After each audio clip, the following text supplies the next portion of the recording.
So let's go ahead and get started. Everybody got the email, I'm sure. Today's reading was Triumph. Yesterday was Being, and simply being. And so I want to review both of those because they're kind of two sides of the same coin. Being is a matter of having a natural state of relaxation in breathing and in your interactions. And this time of year, it's very natural. We're feeling more relaxed, things are depressed around us, there's a lot of energy is kind of smoothed out. And so it's a lot easier to just kind of be more quiet in the mind because it's not racing so much, even though everything else around you is, you're feeling like, slow down, a lot more than the summer. In the summer it was kind of like, okay, well I can keep up. And now it's more like, just take a deep breath, okay, say that again, and make notes to yourself and things. It's very normal. That's quite apparent for this time of year. And so in the reading Being, it talks about natural states of meditation and how we have them. We just find the word meditation in the Western world to be unique and strange, and it's like meditation, oh, that's weird. It's like, well, actually, every time you stop and clear your mind and think of nothing, or stare at a picture, or watch an ocean wave for a few minutes and nothing's going on in your mind, it's a natural meditation. It's a natural state of relaxation. And so that's that whole part of being. So then today's reading was Triumph. And Triumph talks about how, you go through different stages. First you got to crawl before you can walk or run. Then you learn all about it, and you triumph over your self-sloth and your inabilities. You overcome them. And then you renounce it because you're done. And you just say, okay, that's it, I'm done, I'm never going to do that again. And you move on to the next thing. Now, a lot of us don't do that as our career path.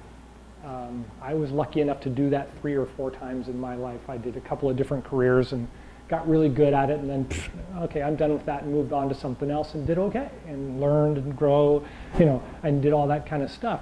But a lot of us do it in just little things every day. We do it in the way that we interact with people. We do it in the way that we have little goals that we set for ourselves, and we make that one thing a special thing, and we create, we develop, we finish, and it's done, and we let it go, and we move on. And so those are the same basic concepts. And this time of year, we really do kind of get to the stage of looking at it at small bits, because we're so inside and seeing ourselves as being, what am I doing, and how am I doing, and am I getting, where I want to go, right? We're kind of in that stage of things. And so we read a lot about, and you guys probably don't, but I read a lot about,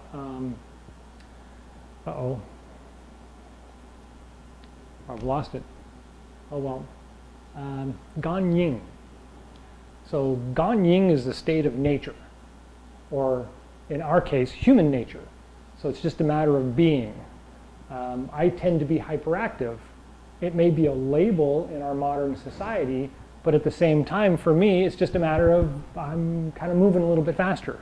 Not all the time, but I do. And I pick up stuff really quick, and people wonder, how did you pick that up so fast? Kind of thing. And so that's just my natural state of being, where for years I was trying to suppress it. Everybody around me was saying,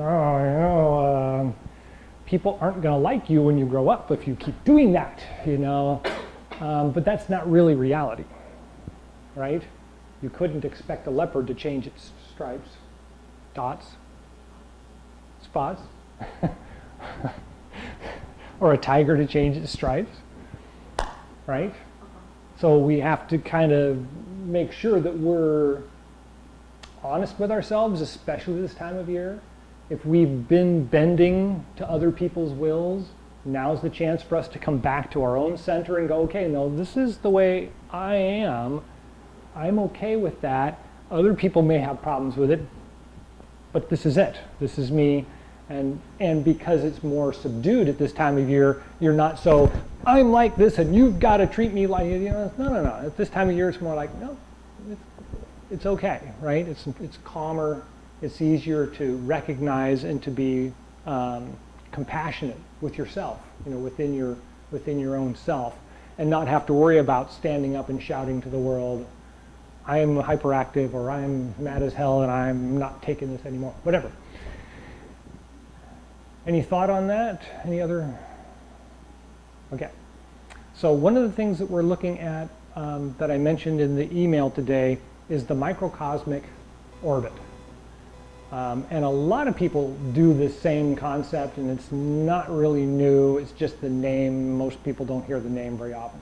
So the microcosmic orbit uses the governing channel. And the governing channel basically starts at the tailbone and rises up the back and comes over the top to the third eye, and then descends inside behind the eyes and comes to the little spot at the back of the mouth where we put our tongue, right? We stick our tongue there, and then it goes down the tongue, swallows down the front of the body, and then follows the organs down to the perineum, and then reconnects back to the tailbone and goes back up again.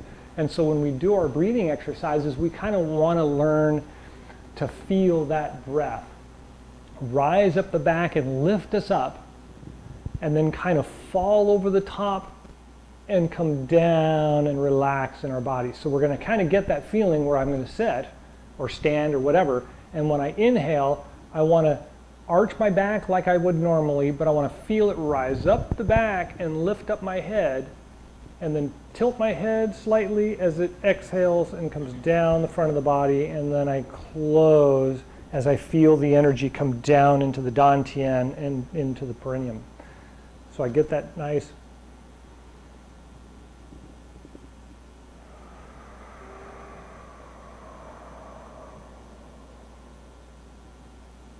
right? So it's called the microcosmic orbit. There's a bunch of different books that talk about it. Mantak Chia is probably one of the most popular and prolific writers from the 70s. Has a variety of books out there that talks about the microcosmic orbit and how that works. So what we're going to do is we're going to look at how the microcosmic orbit charges the body, and then the belt gong exercise kind of straightens it, right, and keeps it in our body and keeps it together. And then we're going to look at the internal organs and how the movement of the internal organs is kind of like internal silk reeling, right? We always talked about the silk reeling as being big up and out, but now that we're in the wintertime and it's all inside, it's actually all in the organs, and we're going to kind of look at that. We won't do much with it because it's a little more complex, but we'll do the microcosmic orbit a few times, and then we'll do the belt gong, and then we'll talk about how that feels. Okay? So start in the standing position.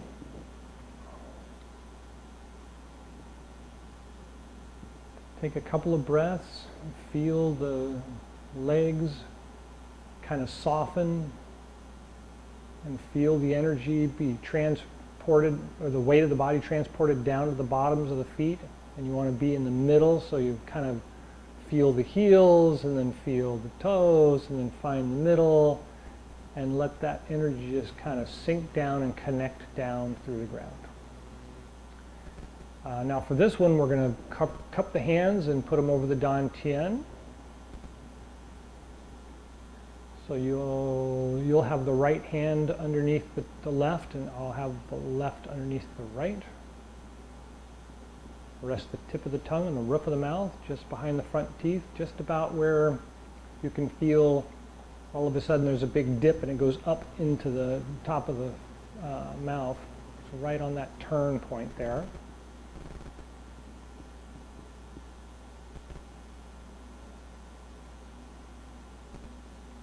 And once you feel your breath nice and smooth,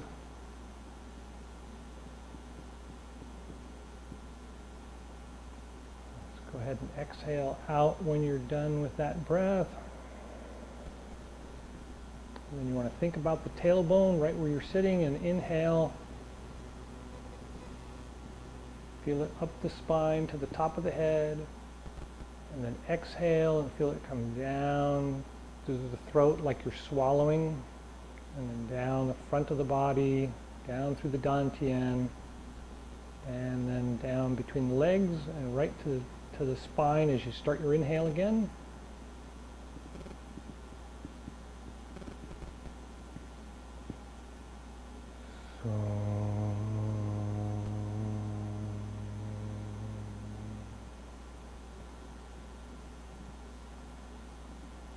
And inhale up the spine,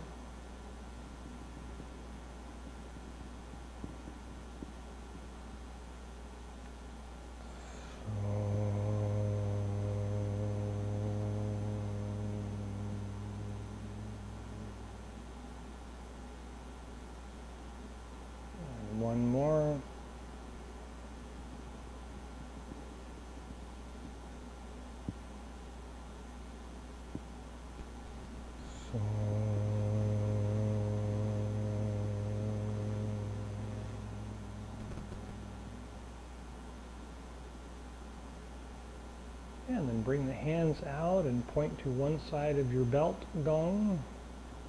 On the toes for the front of the body, inhale and roll across. And then turn your hands out as you roll to your heels.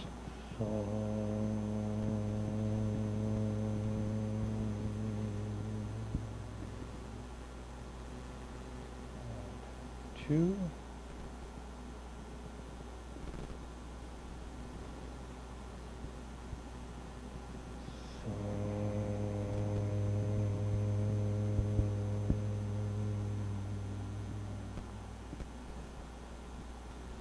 Three.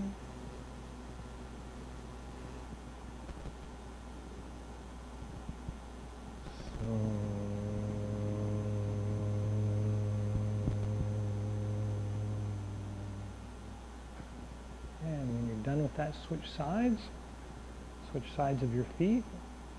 And one.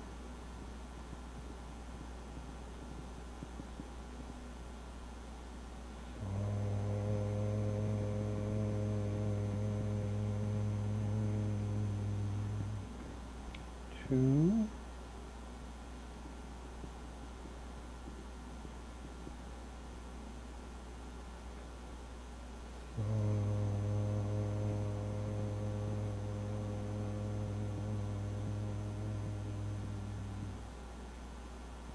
Three.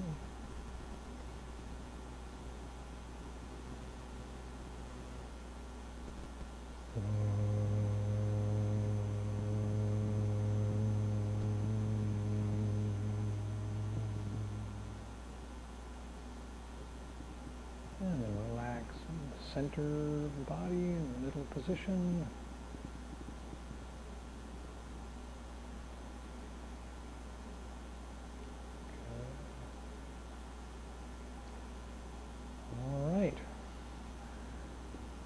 So that's actually something that we naturally do, and I don't know if we recognize it normally because we're usually pretty active. Our bodies are telling us a bunch of different things, and so we don't necessarily recognize it. But when we inhale, a lot of the times we feel it in the back, kind of lifting up and opening up the body so that we can get as much air as we can.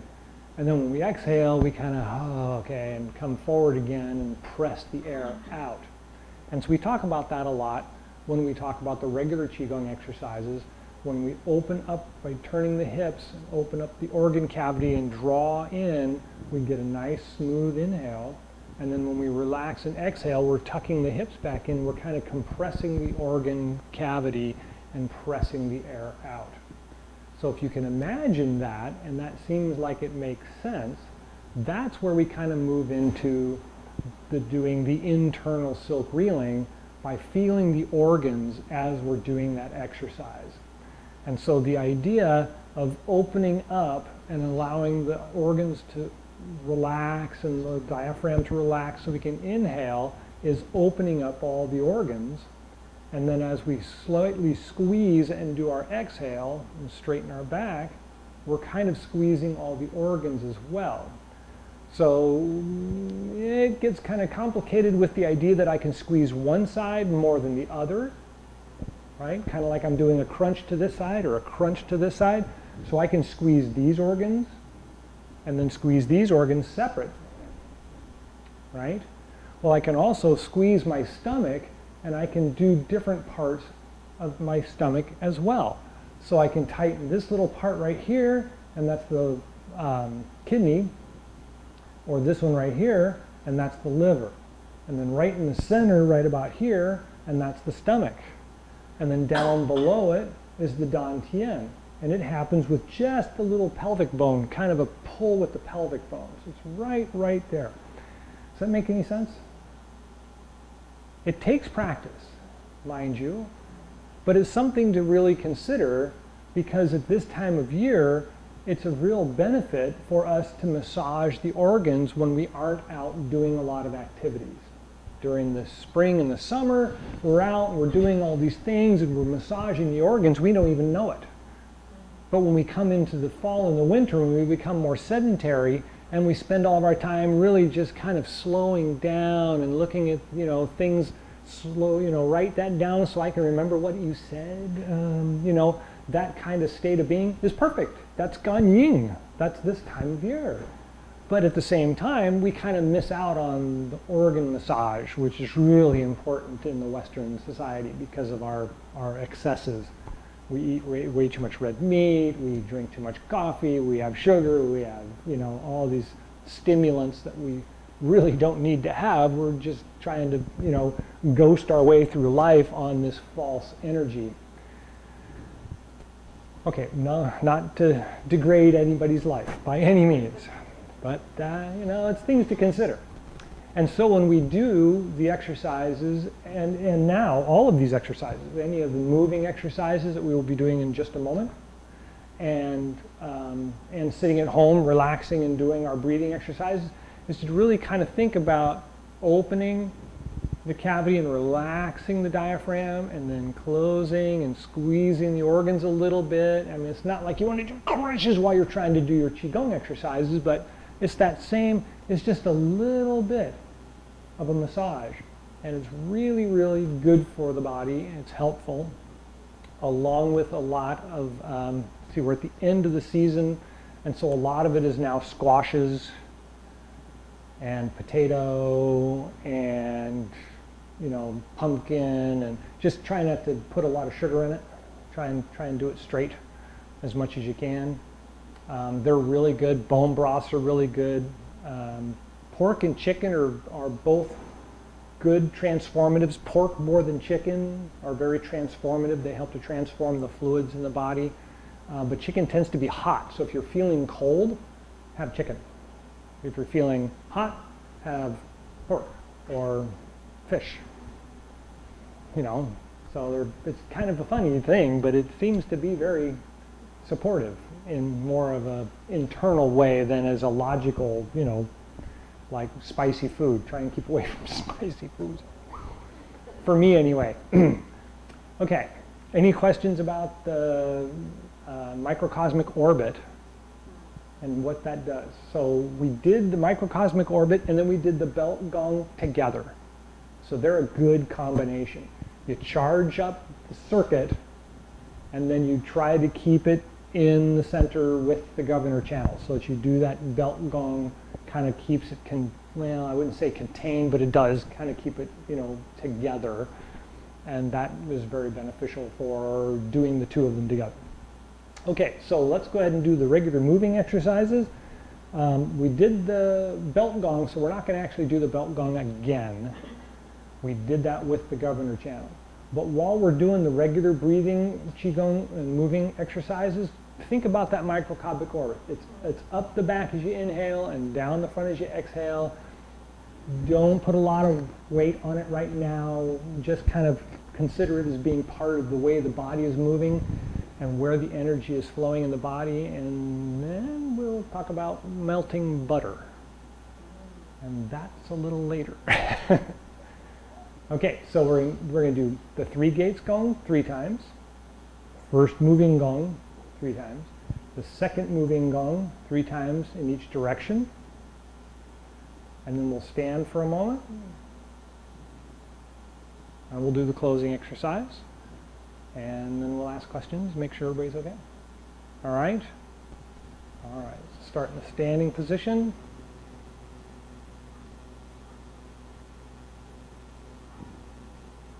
Straighten the back, lift up the head and tuck in the chin.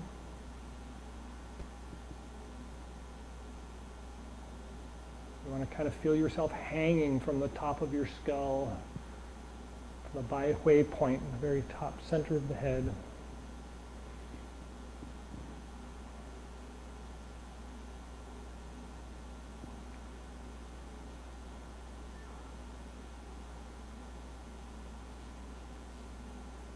And 3 gates gong. When you're ready, inhale.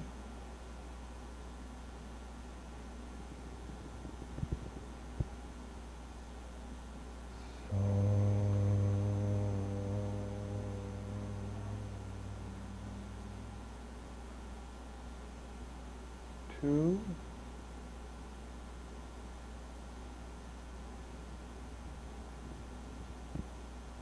So.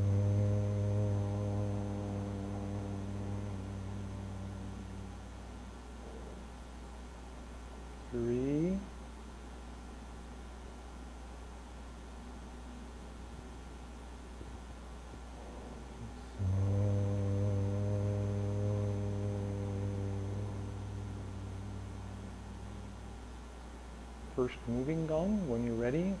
1,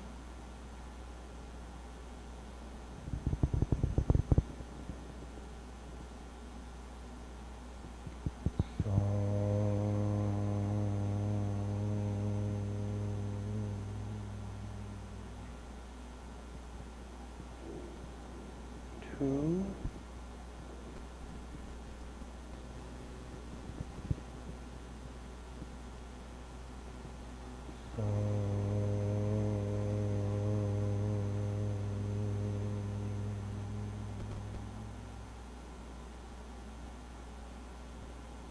3,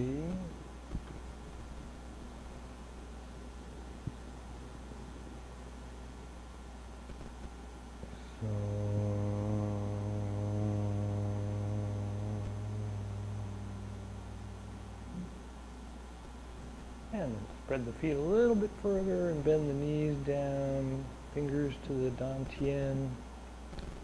Second moving gong. 1,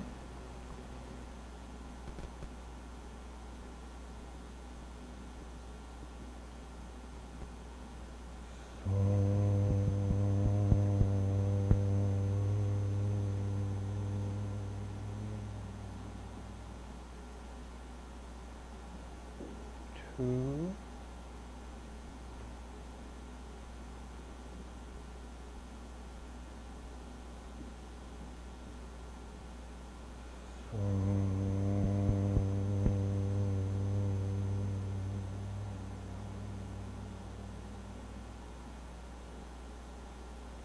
3,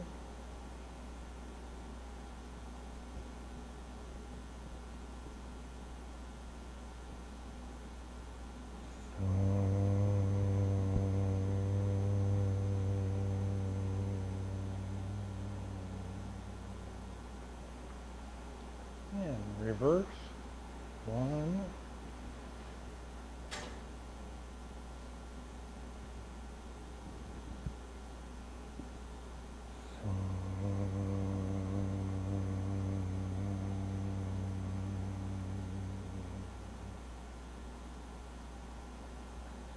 2,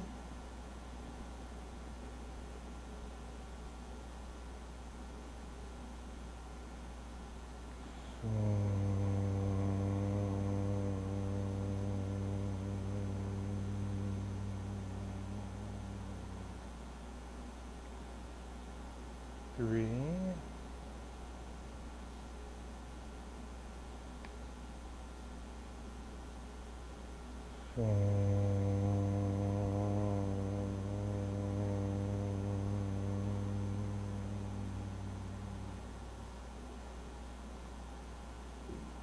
'And then return to the standing position. Arms at your sides with the palms facing each other.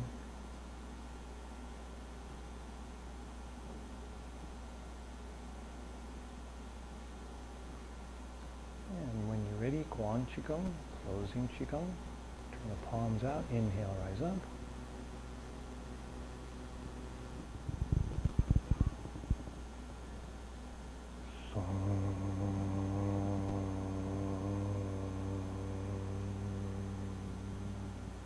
Take a breath at the heart and lungs.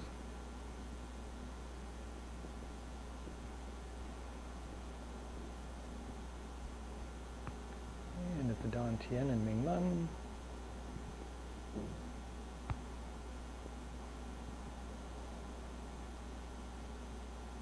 And the bubbling spring points, the palms of the feet.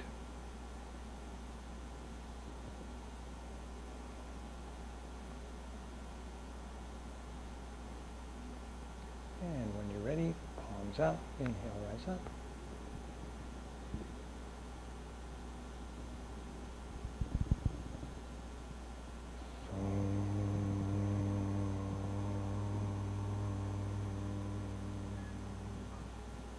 Take a breath at the heart and lungs.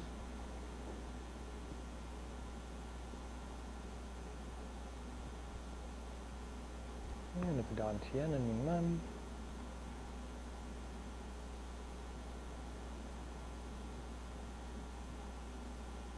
And the bottom of the feet, Lao Gong. And then take a couple of breaths and feel the energy connect to the ground. Feel the energy flowing between you and the ground smoothly. And when you're ready, palms out, inhale, rise up.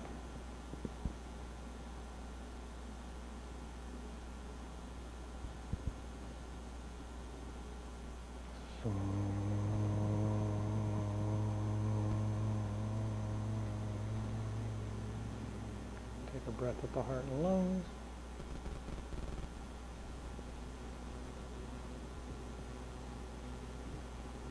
And with the Dantian and Mingmen.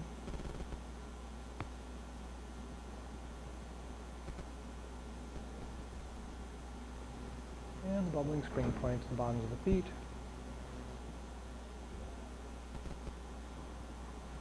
And a couple more breaths and just feel the energy flowing through you. From the top of the head, down the body, through the feet, and deeper into the ground with each breath.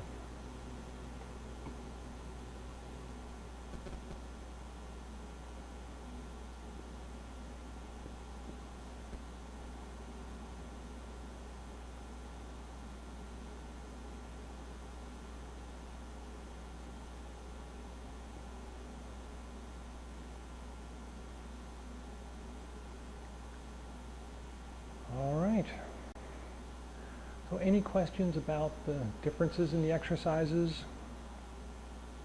The important thing to remember is they kind of are all connected. And so they really aren't separate exercises, but you can separate them to practice them independently. They work out very well either way. Always try to do a closing at the end. And that way you can kind of put on the armor before going out and facing the masses, as they say. All right. So any other questions? Any last thoughts? All right. Well, thank you for coming and enjoy the rest of your day.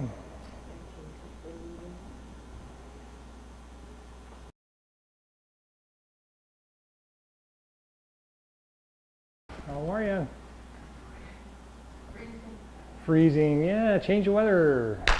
And it's not really that cold out. It's the moisture in the air. It's the moisture in the air. It's really weird. You were asking last week because you're having your knee pain and having issues with your knee. Meat broths, bone broths. I forgot to mention that last week, but we're in that season now where if you make a soup, you don't want to make it like meat. You want to use bone broth, and you want to use... What do you mean, like the bones down for the marrow?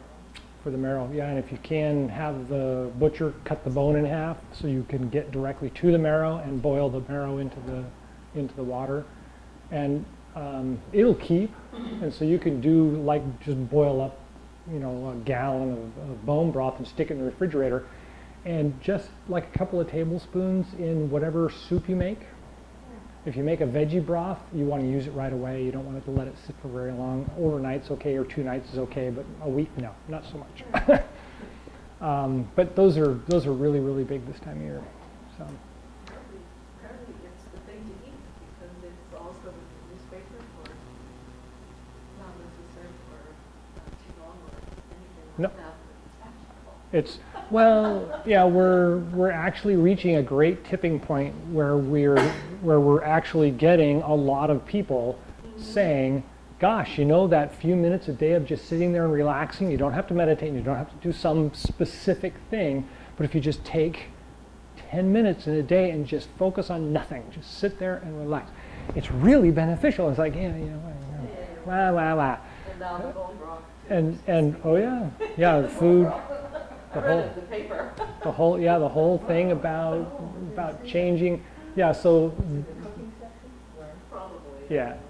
so that has a lot to do with just eating with the season, and so the message should change when we get to spring. They should give us a different recipe and recommendations, all that kind of stuff. Okay.